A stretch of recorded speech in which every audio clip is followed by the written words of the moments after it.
The Poem of the Man God, the first year of the public life. Chapter 122. Jesus at the clear water. Honor your father and your mother. 3rd of March, 1945. Jesus is walking slowly up and down the bank of the river. It is very early in the morning, since the fog of a dreary winter day is still lying amongst the reeds along the river banks. There is nobody, as far as the eye can see, on either bank of the Jordan. There is only the low mist, the babbling of water against the reeds, the murmuring of the river, the water of which was rather muddy because of the rain of the previous day. The short, sad calls of a few birds, as they are wont when the love season is over, and birds pine away because of the season and of scarcity of food. Jesus listens to them, and he seems to be very interested in the call of a little bird, which with clock precision turns its little head northward and chirps plaintively, when it turns its head southwards and repeats its inquiring chirp without any reply. At last, the little bird seems to have received a reply from the other bank, and it flies away across the river with a little cry of joy. Jesus makes a gesture as if to say, "Good," and resumes walking. "Am I disturbing you, Master?" asks John, who has come from the meadows. "No. What do you want?" "I wanted to tell you. I think it is a bit of information which may give you relief, and I have come at once, also to seek your advice. I was speaking on large rooms when Judas Iscariot came in. He said to me, 'I will help you.' I was amazed, because he is never anxious to do such humble things, even when he is told. But all I said was, 'Oh, thank you. I will be quicker and we will do a better job.' He began to sweep, and we finished very quickly. He then said, 'Let us go into the wood. It is always the older ones who bring in the wood. It is not fair. Let us go. I am not very good at it, but if you teach me.' And we went. And while I was there tying the faggots, he said to me, 'John, I want to tell you something.' 'Yes, do,' I said, and I thought it might be a bit of criticism. Instead, he said, 'You and I are the youngest. We ought to be more united.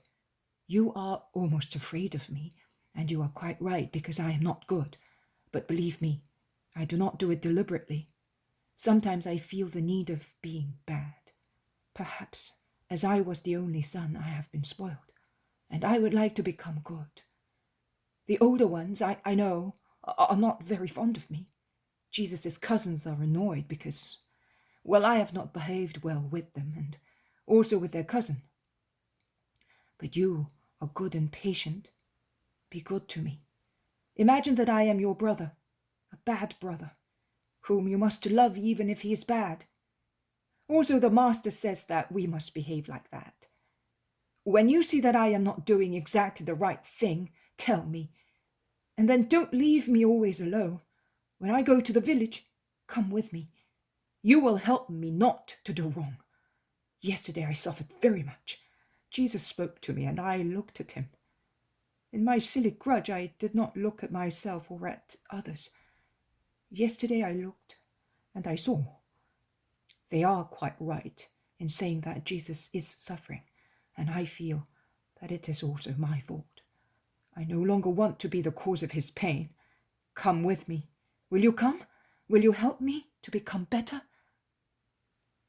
That is what he said, and I confess it. My heart was beating like the little heart of a sparrow caught by a boy.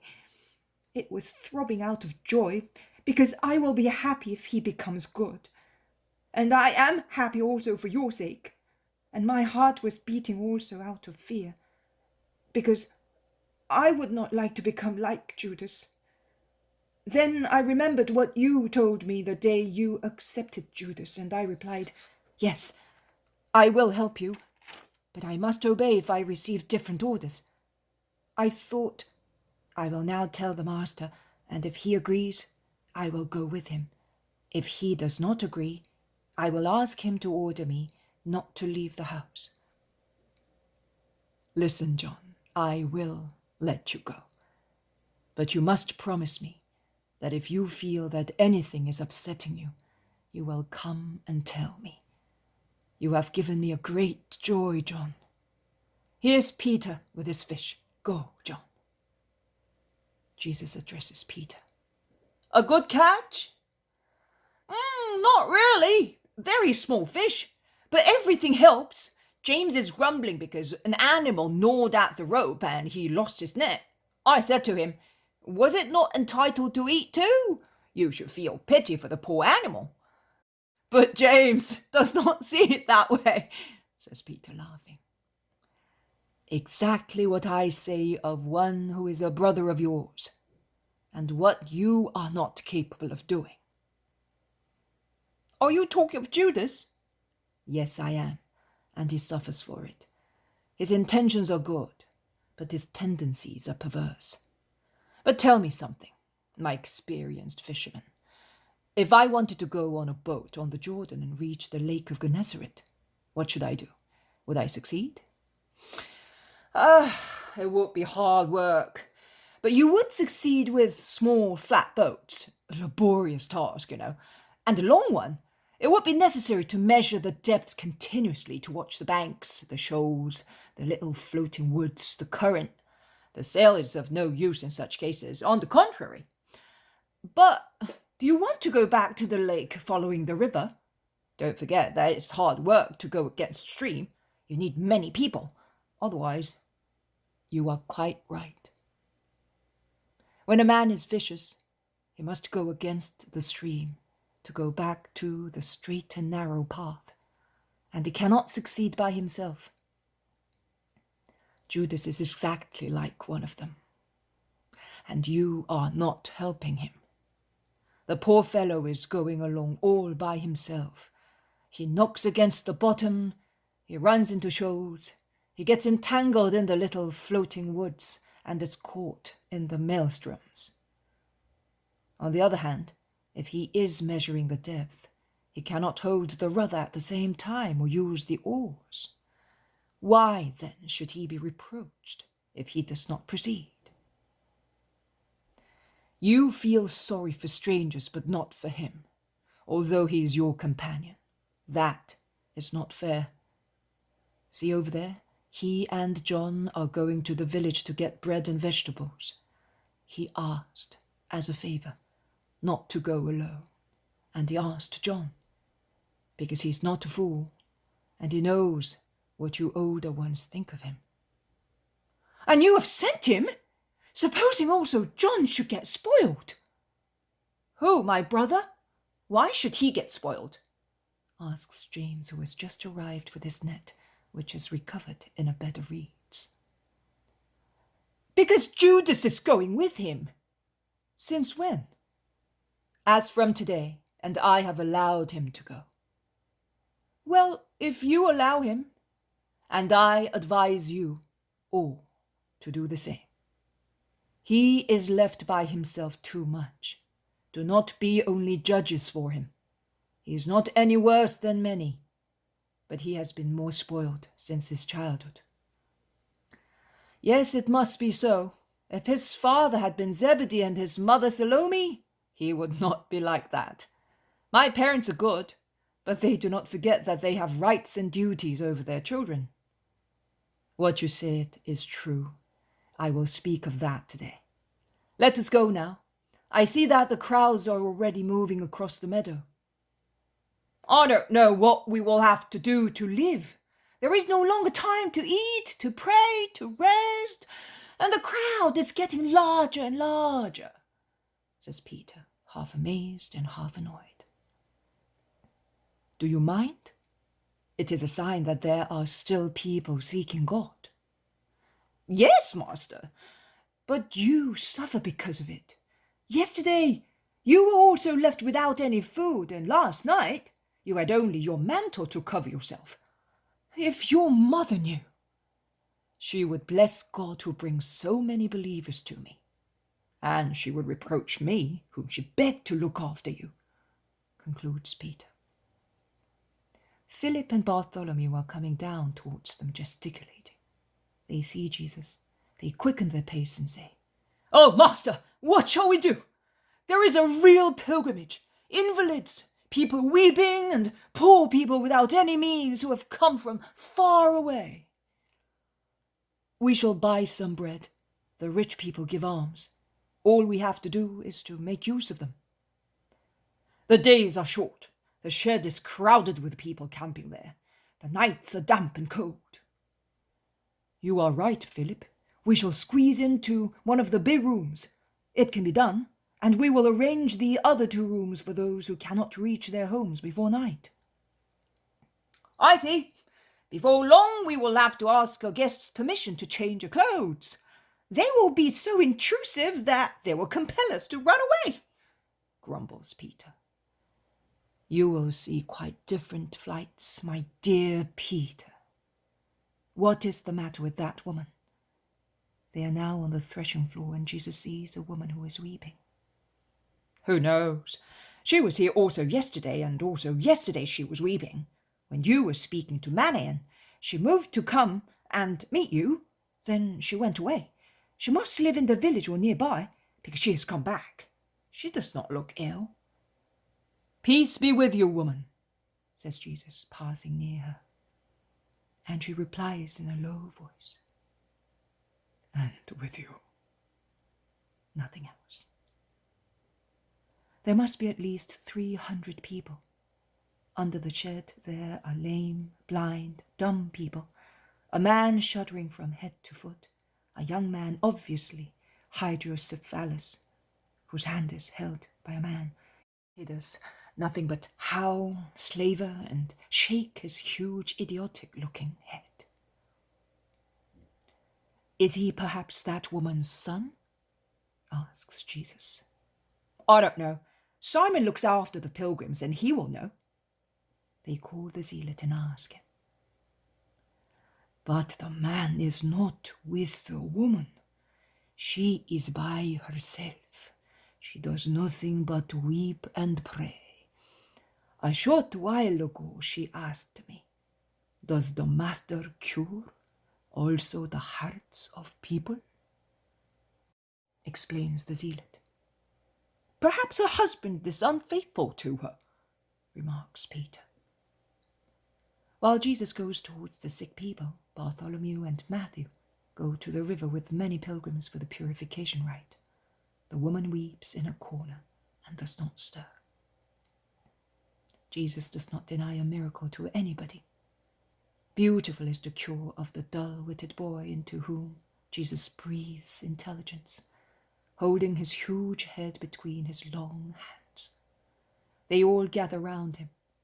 Also the veiled woman, perhaps because there is a large crowd, dares to draw close, and she stands near the weeping woman. Jesus says to the idiot, "I want the light of intelligence to be in you, to make way to the light of God. Listen, say with me, Jesus. Say it. I want it." The dull-witted young man, who before could only howl like an animal, mumbles with difficulty, "Jesus," or rather, "Jesus." Once again orders Jesus, still holding the deformed head between his hands and dominating him with his eyes. "Jesus!" Again, "Jesus!" says at last the poor idiot, whose eyes are no longer expressionless and whose lips now smile in a different way. "Man," says Jesus to his father, "you had faith. Your son is cured. Question him. The name of Jesus is miraculous against diseases and passions." The man asks his son, "Who am I?" And the boy, "My father!" The man presses his son to his heart and states, "He was born like that. My wife died in childbirth, and he had an obstruction in his brain and his speech. Now you see, Yes, I had faith. I come from Joppa. What must I do for you, master? Be good, and your son too. Nothing else. And love you. Oh, let us go and tell your grandmother. She convinced me to come. May she be blessed. The two go away happy. The only sign of the past misfortune is the huge head of the boy. His expression and speech are normal. But was he cured by your will or the power of your name? Ask many. By the will of the Father, who is always benign to his Son. But also my name is salvation. You know, Jesus means Savior. There is a salvation of the soul and a salvation of the body. Who pronounces the name of Jesus with true faith is freed from disease and sin. Because in every spiritual or physical disease, there is the claw of Satan, who creates physical diseases to drive people to rebellion and desperation through the pains of the flesh. And it creates moral or spiritual diseases to lead souls to damnation. So, according to you, Beelzebub is not alien to all the afflictions of mankind? No, he is not. Through him, disease and death entered the world, and crime and corruption also entered the world through him.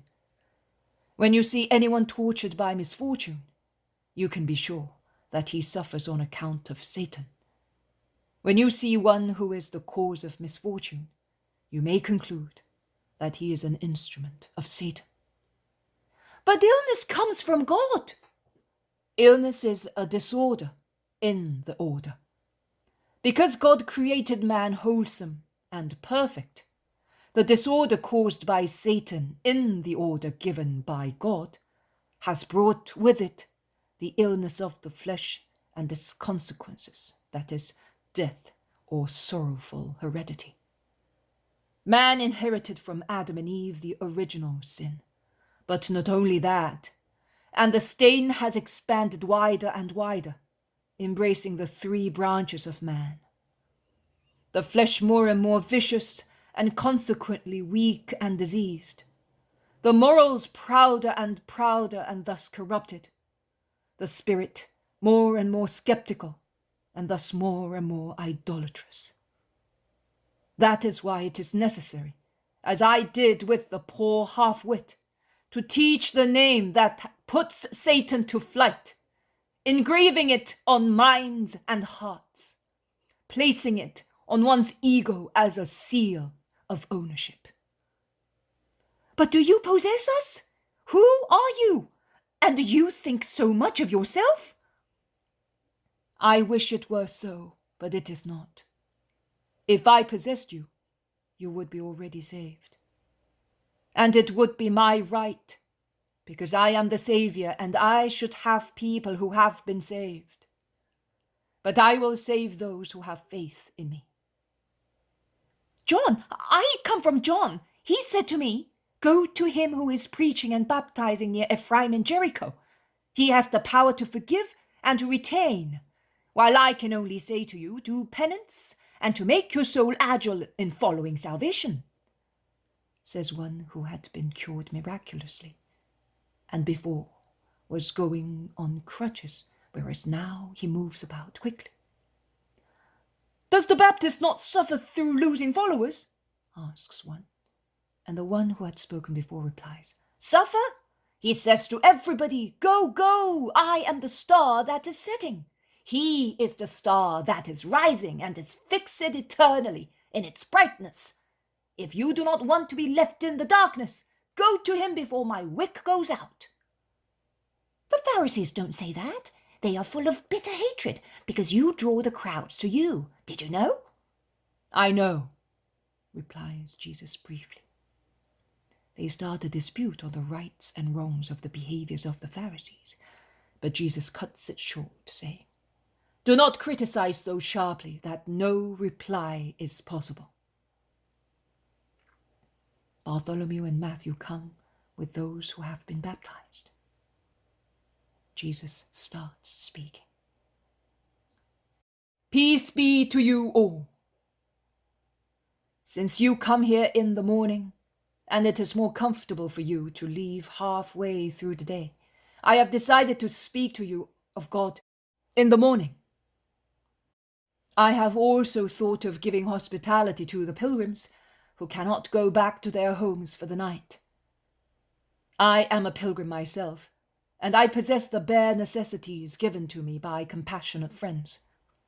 John has even less than I have, but wholesome people, or not seriously ill, go to John, such as cripples, blind or dumb people, but not dying people or affected by high temperature, as they come to me. They go to him for a baptism of penance. You come to me also to be cured in your bodies. The law says, love your neighbor as you love yourself. I think and say, how would I be showing love to my brothers if I closed my heart to their needs, also to their physical needs? And I conclude, I will give them what I was given. Holding out my hand to rich people, I will ask for bread for the poor. Depriving myself of my bed, I will receive in it who is tired and suffering.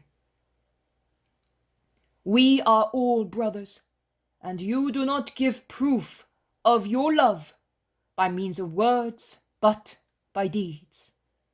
Who closes his heart to his fellow man has a heart like Cain. Who has no love is a rebel against the command of God. We are all brothers, and yet I see, and you also see, that there is hatred and disagreement within a family, where the same blood and flesh corroborate the brotherhood which comes to us from Adam. Brothers are against brothers, children against their parents, and parents are hostile to each other. But in order not to be always wicked brothers, and in future adulterous husband and wife, it is necessary to learn from an early age to respect the family, which is the smallest and the greatest organization in the world. The smallest as compared to the organization of a town, of a region, of a country, of a continent. But the greatest, because it is the oldest, because it was established by God when the concept of fatherland, of country, did not yet exist. But the family nucleus was already alive and active, a source to race and races, a small kingdom in which man is king, woman queen, and the children subjects. Can a kingdom last if it is divided and there is enmity among its inhabitants? It cannot. And truly, a family will not last if it lacks obedience, respect, economy, goodwill, activity, and love. Honor your father and mother, says the Decalogue. How are they to be honored? Why are they to be honored? They are honored by true obedience, by correct love, by loving respect, by a reverential fear that does not bar confidence, but at the same time does not make us treat our elders as if we were servants and underlings. They are to be honored because after God, a father and mother are the donors of life and of all the material necessities of life. They are the first teachers and the first friends of the young being born on the earth. We say, may God bless you or thank you when someone picks up for us something we have dropped or gives us a piece of bread. Shall we not say with love, may God bless you or thank you to those who break their backs working in order to feed us, weaving our clothes and keeping them clean, who rise from their beds to watch our sleep, who deprive themselves of their rest to cure us, and make a bed for us for their laps when we are most tired and sorrowful. They are our teachers. A teacher is feared and respected. But a teacher takes us when we already know what is indispensable to support and feed ourselves, and say the essential things, and he leaves us when we are still to be taught the most difficult lesson in life, that is, to live. It is our father and mother who prepare us for school first, and then for life. They are our friends, but which friend can be more friendly than a father, and which more friendly than a mother? Can you be terrified of them? Can you say, I have been betrayed by him or by her? And yet, there is the foolish boy, or the even more foolish girl, who makes friends with strangers and close their hearts to their father and mother. And they spoil their minds and hearts with unwise, if not guilty, friendships, which are the cause of paternal and maternal tears, that, like drops of molten lead, burn their parent hearts. Those tears, however, I tell you, do not fall on the dust or into oblivion. God picks them up and counts them. The anguish of a downtrodden parent will receive a prize from the Lord.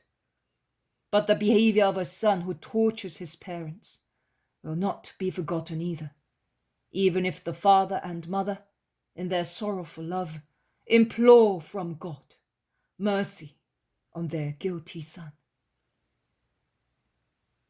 It is said, honor your father and mother if you want to have a long life on the earth, and I add, and forever in heaven. A short life here would be too light a punishment for those who wrong their parents. Life to come is not an idle story, and in life to come there will be a prize or a punishment, according to how we lived. Who wrongs a parent offends God, because he orders us to love our parents, and who does not love them commits a sin. Thus, rather than his material life, he loses the true life of which I spoke to you, and goes to his death. Nay, he is already dead, because his soul is deprived of the grace of God. He is already a criminal, because he offends the most holy love after the love for God. He has in himself the germ of future adulteries, because from a bad son he will become an unfaithful husband.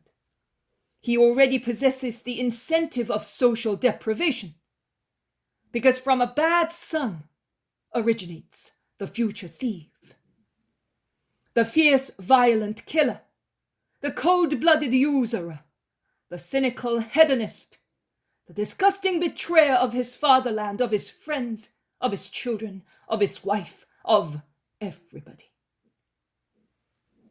Can you hold in high esteem and trust a man who has been capable of betraying the love of a mother and mocking at the grey hair of a father? But listen a little further.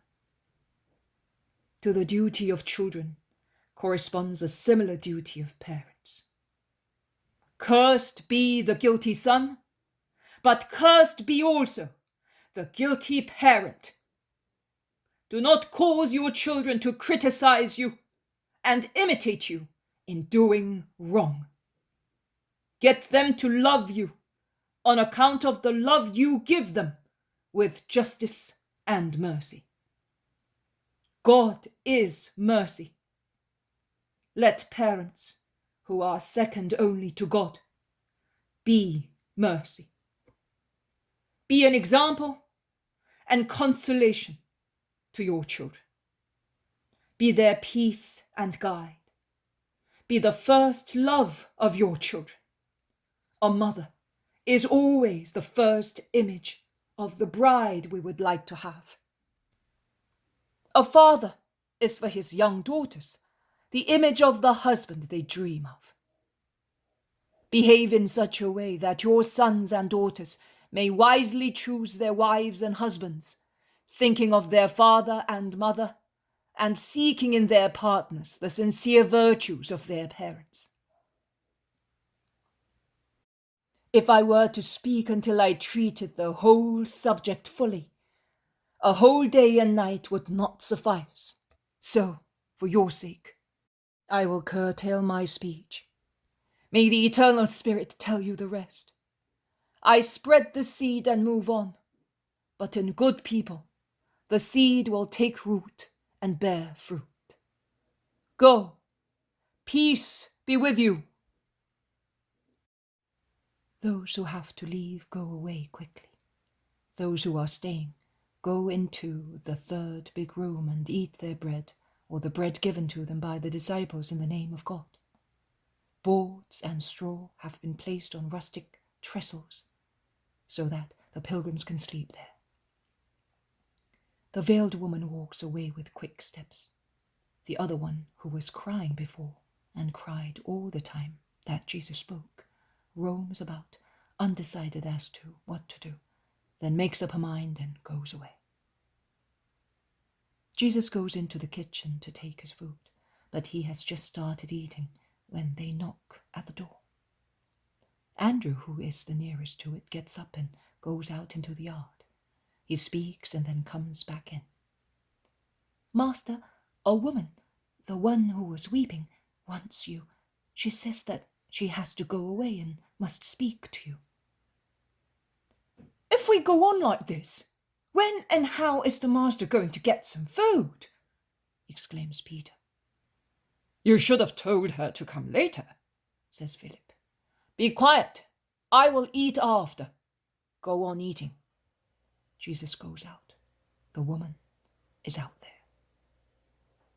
Master, one word. You said, oh, come behind the house. It is painful to tell my sorrow. Jesus pleases her without saying anything. Only when he is behind the house he asks, what do you want from me? Master, I heard from you before, when you were speaking amongst us. And then I heard you when you were preaching. You seem to have spoken just for me. You said that in every physical or moral disease there is Satan. I have a son whose heart is ill. I wish he heard you when you were speaking of parents. It is my torture. Bad companions have led him astray, and he is exactly as you said. A thief. At home for the time being, but he is quarrelsome, overbearing. Young as he is ruining himself through lust and orgies. My husband wants to throw him out. I am his mother, and I am dying broken-hearted. See how my heart is panting. It is my heart that is broken, because of the pain. I have been wishing to speak to you as from yesterday, because I hope in you, my God. But I did not dare speak.